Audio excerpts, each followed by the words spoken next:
Chapter 17. What Happens Now? Calder was home with a cold the following day, and Petra walked home from school by herself. It was early December, and patches of ice alternated with drifts of brown leaves. Petra scuffed along, thinking about Charles Fort. He wouldn't be feeling discouraged. He'd have his eyes wide open. With that in mind, she picked up a scrap of graph paper off the ground and read, corn oil, butter, tea bags, onions, green grapes, bacon. She popped it into her pocket. Was there poetry here in these accidental combinations of words? Would Ford have seen an interesting pattern or a secret of the universe in grocery lists? Hey, this might be something they could get into with Ms. Hussey one day. Accidental combinations of sounds and ideas. Why did some words seem more elegant, more graceful than others? Why were some words peanut butter and jelly sounds and other caviar? What made the word onion or tea bag so plain? Why did a word like ice or exquisite sound so lacy? Inspired by the idea, Petra spotted another piece of paper. It was tucked into a thorny hedge near Mrs. Sharp's house and torn along the bottom. Folded in four, it looked worn. She opened it carefully and began to read. Dear friend, I would like your help in identifying a crime that is now centuries old. Ooh, so that actually sounds familiar. If you remember from the very beginning, that's the letter that people got. Petra ran straight over to Calder's house. Did anyone see you pick it up? I looked around. Only one person crossing the street. Calder blew his nose vigorously. Do you think it's the same letter you started to read? The one that blew away? So before we turn the page, look carefully. I do see a couple of things on this page that are kind of interesting. How could it be? Maybe there's a fourth letter? Petra groaned. Calder reached for his pentominoes. It's creepy to think of someone sticking that letter carefully into Mrs. Sharp's bushes. Do we tell the police? It'll make it harder for us to keep looking. Good thinking, but neither one of us should walk around here on our own. We could end up like that frog kid. They refolded the letter, placed it neatly inside a sandwich bag, and tucked it into the geographer's box. They each ate a blue one. And remember, a blue one is a blue M&M. Then they each ate two more. Calder was holding the P pentomino. P is for pray, he said, trying to grin. Petra looked horrified. Pray? P-R-E-Y, so that's a different version. Pray with an A is like praying in a religion.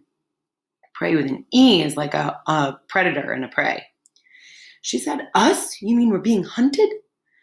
No, I meant pray, as in hoping to stay safe, Calder said. Maybe it's pray that we're not prey, Petra added, scaring them both. The next day, more news broke.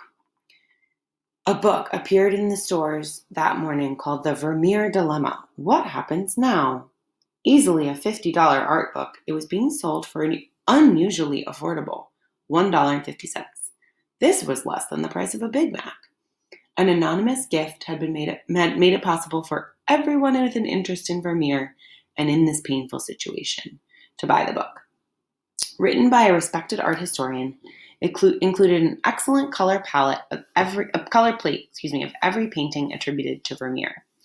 Thousands of copies changed hands across the United States on that first day, and countries around the world reported similar sales.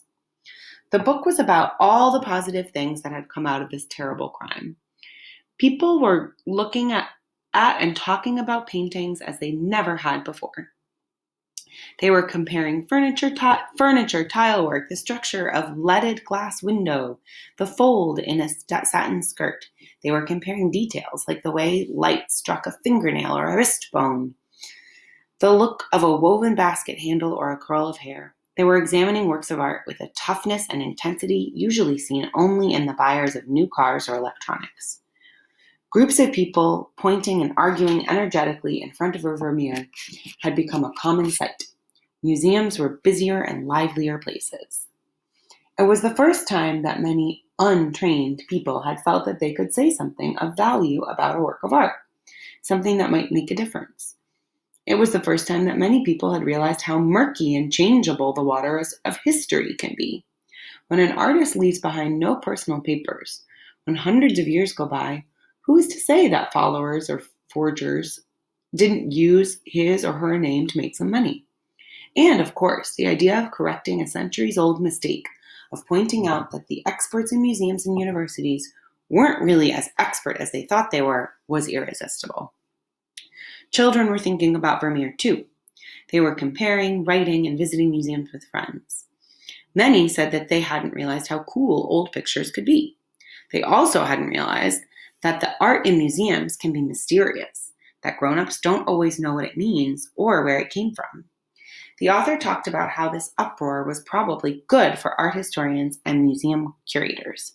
It was forcing them to question views that had been accepted for decades, to look carefully at what they had been taught.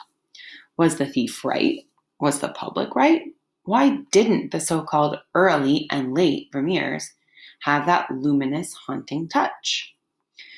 The book ended by stating firmly that while what the thief had done to get the attention of the art world was wrong, the public's relationship to Vermeer and other great masters had, as a result, changed drastically. People around the world had developed a comfort with great art that they never had before. The theft was a gift. The last page carried a message to the thief. Whether or not museums chose to change the wall labels next to some of Vermeer's paintings, the public had done an amazing job of spotlighting any possible fraud. Everyone was looking now. It was only a matter of time, the author suggested, before museums would respond to the public's thinking. In the meantime, a lady writing should be returned. The thief should consider his mission to have been successful.